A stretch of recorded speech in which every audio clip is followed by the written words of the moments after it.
آج ہم یہ بات کریں گے کہ زکوٰۃ ہم نے کن کو ادا کرنی ہے اور کن کو ہم زکوٰۃ نہیں دے سکتے۔ زکوٰۃ کے قرآن کریم میں اللہ تعالیٰ نے 8 مصارف بیان کیے ہیں۔ 8 مصارف سے مراد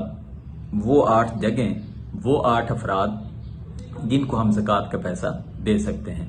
فقراء، مساکین، عاملین، غارمین، تالیف قلب اور فی سبیل اللہ، ابن السبیل اور اسی طرح فی الرقاب۔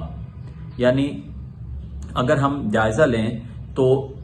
پہلے جو 2 ہیں وہ تو غریب غربا یا جن کے پاس مال اور سرمایہ کی کمی ہے، ضرورت پوری نہیں ہوتی، ان کو ہم زکوٰۃ کا پیسہ دے سکتے ہیں۔ میں جو ٹیکنیکل بحث ہے یا جو اس میں فقیر اور مسکین کے اندر کیا فرق پایا جاتا ہے، میں اس طرف نہیں جاؤں گا۔ جو ضروری بات ہے تاکہ یہ بات لمبی نہ ہو جائے، وہ آپ تک بات پہنچ سکے، تو اسی طرح جو آدمی مقروض ہے اس کو زکوٰۃ کا پیسہ دے سکتے ہیں۔ تالیف قلب، جو نو مسلم ہے، جو ابھی مسلمان ہوا ہے، یا ایک آدمی مسلمان ہونا چاہتا ہے اور آپ کے حسن خلق سے آپ کے پاس زکوٰۃ کا پیسہ ہے، آپ اس پیسے میں سے اس کی کوئی مدد کر دیتے ہیں تاکہ اس کو یہ لگے کہ مسلمان میرا پورا ساتھ دیں گے، مسلمان اپنے مسلمان بھائیوں کا اس قدر خیال کرتے ہیں، تو تالیف قلب کے طور پہ، دلی الفت کے طور پہ آپ زکوٰۃ کا پیسہ کسی غیر مسلم کو بھی دے سکتے ہیں اسلام کی طرف راغب کرنے کے لیے۔ مگر یہ ضروری ہے کہ تالیف قلب میں ظاہری طور پہ ہم اسی کو پیسہ دیں گے کہ جس کے بارے میں ہمیں یقین کی حد تک یہ بات امکانی حد تک ہمارے گمان میں ہو کہ یہ آدمی مسلمان ہو جائے گا، یا دن بدن وہ اسلام کی طرف راغب ہو رہا ہے، یا وہ ہمارے قریب آ رہا ہے۔ تو جو آدمی نیا مسلمان ہوئے، خاص کر آج کے دور میں ہم ایسے لوگوں کو بہت ہی نظر انداز کر دیتے ہیں، اور شاید یہی وجہ ہے کہ جو مسلمان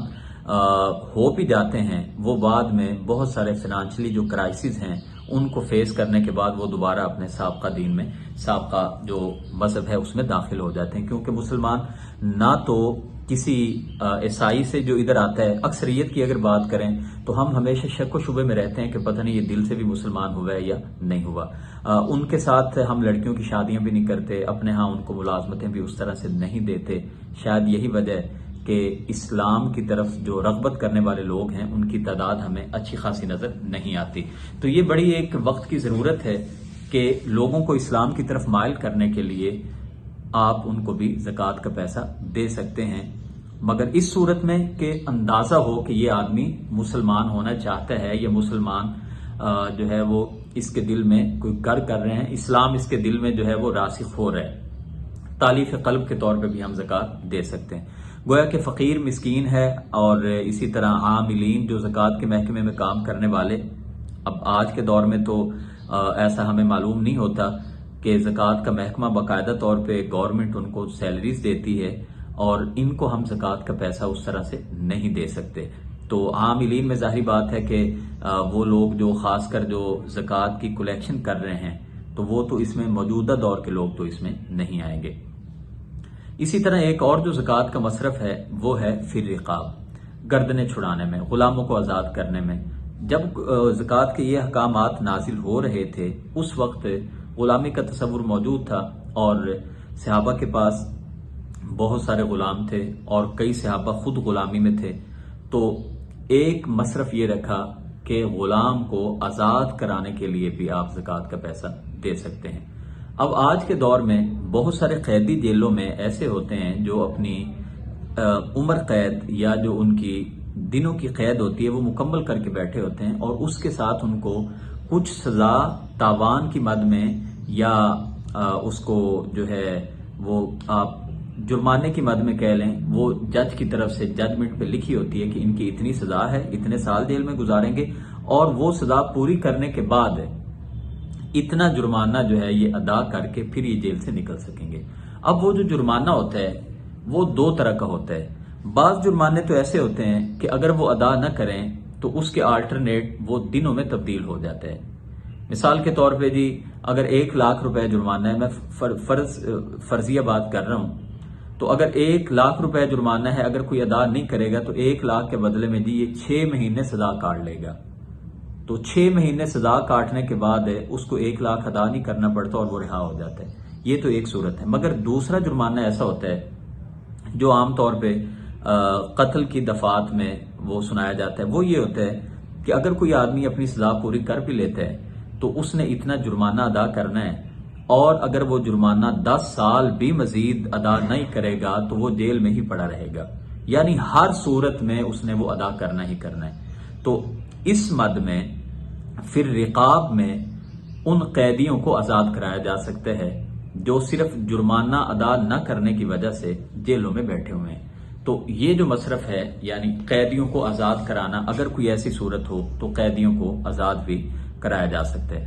فی سبیل اللہ، اللہ کی راہ میں آپ دے سکتے ہیں پیسہ، اور فی سبیل اللہ جی اس کی جو مدات ہیں وہ مختلف ہیں، بعض اس میں مجاہدین کو بھی لیتے ہیں، بعض اس میں حجاج کو لیتے ہیں۔ پرانے وقتوں میں لوگ جو حجاج ہوتے تھے وہ اسفار کیا کرتے تھے، سال بھی لگ جایا کرتا تھا۔ تو اسی طرح فی سبیل اللہ میں اور بہت ساری چیزیں آ جاتی ہیں۔ آپ نے اگر کوئی ویٹنگ شیڈ بنوا دیا ہے، آپ نے سر راہ پہ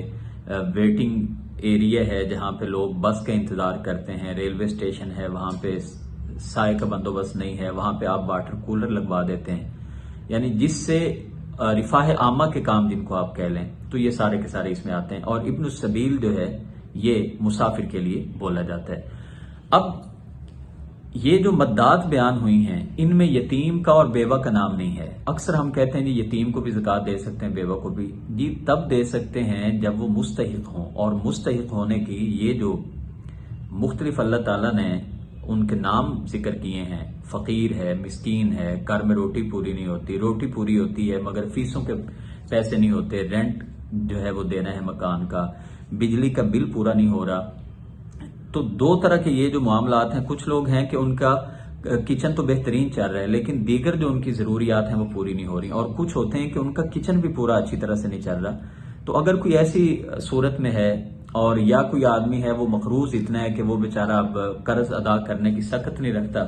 پیسہ اتنا نہیں ہے، جو کماتا ہے وہ ہر مہینے میں خرچ کر لیتا ہے، تو آپ کسی کا قرض اتارنے کے لیے بھی کر سکتے ہیں۔ گویا کہ کسی کو مکان بنوا کے دے دینا، کسی غریب کو چھت مہیا کر دینا۔ یہ موجودہ دور میں جو سیلاب آیا، سیلاب میں بہت سارے لوگ اجڑ گئے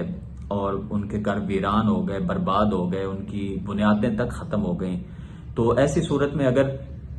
ان کو گھر کوئی بنا کے دے سکتا ہے، چھت فراہم کرنا، یہ بھی زکوٰۃ کا بہترین مصرف ہے۔ اب اگلی بات یہ ہے کہ کیا یہ جو 8 مصارف بیان ہوئے ہیں قرآن کریم میں، سورہ توبہ میں اللہ تعالیٰ نے بیان کیے ہیں،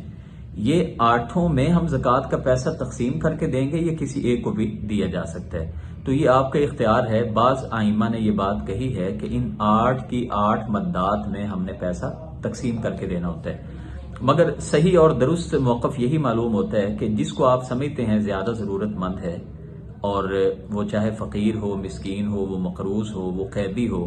آپ ان کو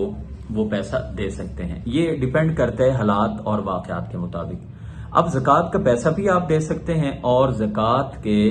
پیسے سے چیز بھی لے کے آپ کسی کو دے سکتے ہیں۔ جیسے عرض کیا کہ زکوٰۃ کے پیسے سے آپ کسی کو مکان بھی بنوا کے دے سکتے ہیں، زکوٰۃ کے پیسے سے آپ کسی کو کپڑے لے کے بھی دے سکتے ہیں، زکوٰۃ کے پیسے سے آپ کسی کو راشن لے کے بھی دے سکتے ہیں، اور اگر ضرورت ہو کہ ان کو پیسوں کی ضرورت ہے، مقروض ہے، تو پھر آپ ان کو روپے کی شکل میں بھی زکوٰۃ کا پیسہ دے سکتے ہیں۔ زکوٰۃ جیسے ابھی عرض کیا کہ کرنسی کی شکل میں بھی دی جا سکتی ہے، چیز لے کے بھی دی جا سکتی ہے۔ سونا اگر ہے تو اگر سونا آپ اس کی اتنی قیمت دے دیں تو بھی ٹھیک ہے، اور اگر آپ سونے کی ڈلی کی شکل میں دینا چاہیں تو یہ بھی ٹھیک ہے۔ کسی صورت میں بھی آپ زکوٰۃ دینا چاہیں وہ ہمارے لیے رخصت رکھی گئی ہے۔